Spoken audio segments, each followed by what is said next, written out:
દોસ્તો, મારી ગુચ્છુની મોજ ચેનલમાં આપનું સ્વાગત છે। આજના વિડીયોમાં આપણે વાત કરવા જઈ રહ્યા છીએ કે રણજીતભાઈ આજે શિલ્પા ભાભી પર ગુસ્સે થયા। કાજલ બેની બાને શોપિંગ કરવા માટે ગયા તો રણજીતભાઈએ ગાડી જ ઊભી ના રાખી અને શિલ્પા ભાભી રાકેશભાઈને લીધા વગર જ ગયા।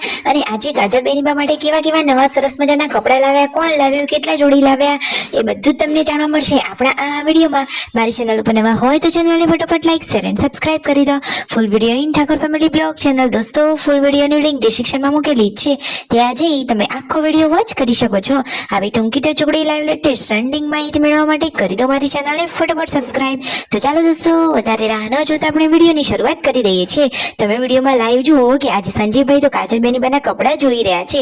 પરિવારના બધા જ લોકો અહીંયા કાજલબેન માટે જે કપડાં એટલે કે સરસ મજાની નવી નવી પેર લાવ્યા છે એ બધા લોકો જોઈ રહ્યા છે, ચેક કરી રહ્યા છે કે બેની બા માટે કેવા કપડાં લાવ્યા। તો જુઓ, કાજલબેની બા પણ તેમના કપડાં ચેક કરી રહ્યા છે। શું આ કપડાં કાજલબેન જાતે લાવ્યા છે કે ઓનલાઈન મંગાવ્યા છે કે પછી પૂનમ ભાભી તેમના પિયરે ગયા હતા તો આવતી વખતે લેતા આવ્યા છે?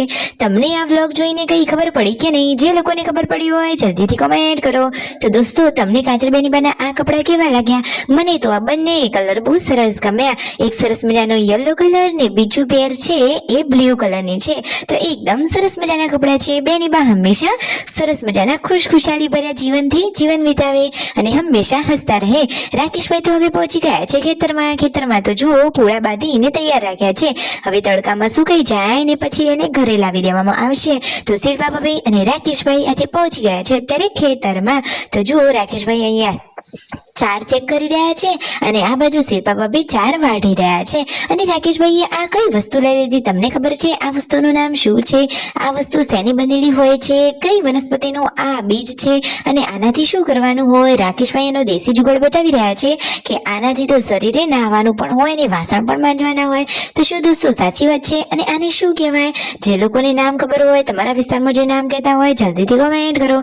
ફાઇનલી હવે ઘરે આવી ગયા અને કાજલબેની બા અહીંયા આજે શું રેસીપી બનાવી રહ્યા છે? તો આજે તો સંજયભાઈ અને કાજલબેની બા બનાવી રહ્યા છે સરસ મજાની ગરમા ગરમ ખીર।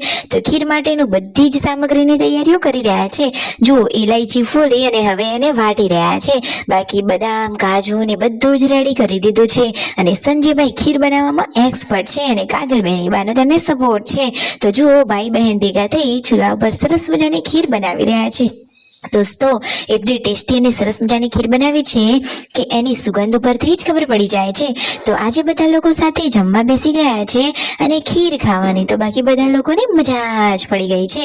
જુઓ તો ખરા કે પૂનમ ભાભી, સંજયભાઈ, કાજલબેન, પાર્વતી ભાભી બધા જ લોકો જમવા બેસી ગયા છે અને ઘરે પછી આવ્યા છે મહેમાન। તો મહેમાન માટે શિલ્પા ભાભી બનાવી રહ્યા છે ગરમા ગરમ શીરો અને અહીંયા જુઓ, લાડકા મિતાશને તો ફોઈબા કેટલું પ્રેમથી જમાડી રહ્યા છે।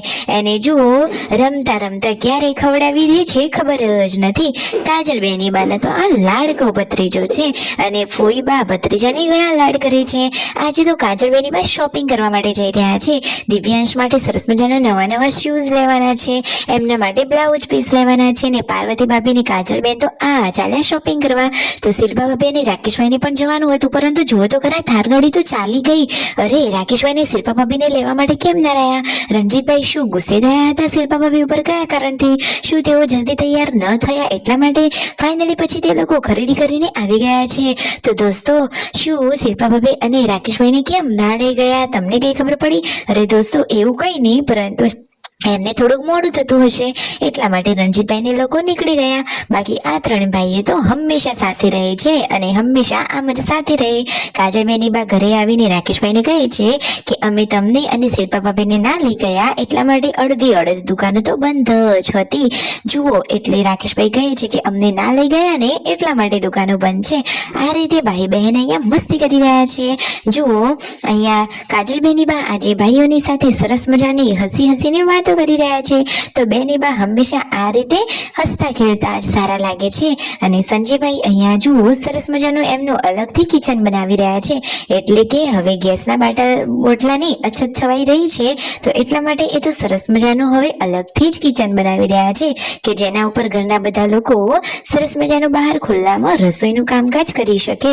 તો ફાઇનલી જુઓ, એ તો કેટલી મહેનત કરી રહ્યા છે। કાજલબેની બા કહે છે કે હું જે પણ વસ્તુઓ લઉં એ બધા જ પૈસામાં તમારા ભાઈઓ આપે છે, પણ એવું ના કરાય, મારા પૈસા હું આપીશ. તો સંજયભાઈએ બેનીબા માટે કેટલું સરસ કહ્યું કે અમે તો તારા માટે કોઈ બી પૈસા વાપરી શકીએ, એટલે કે બેનીબા માટે પૈસા આપવામાં અમારે કંઈ ઘટી ના જાય. તો બહેનને તો હંમેશા ભાઈઓનો સપોર્ટ છે. જે વસ્તુ લેવી હોય એ કાજલ બેનીબા તમારે લઈ લેવાની, અમે પૈસા આપી દઈએ. સાચી વાત ને? એવી રીતે સંજયભાઈ પ્રેમથી કાજલ બેનીબા સાથે વાત કરી રહ્યા છે. અને સાંજના ટાઈમે રાકેશભાઈ ગયા હતા ખેતરમાં. ઘરે ભેંસ દોવાનો ટાઈમ થઈ ગયો છે અને તેમના મમ્મી તો ભેંસને દોવા માટે બેસી ગયા છે. ફાઇનલી ભેંસ દોઈને આવીને તેમના મમ્મી તો ગરમી થઈ ગયા છે. અરે આ ઉનાળામાં તો કેવી ધસમસતી ગરમી પડી રહી છે.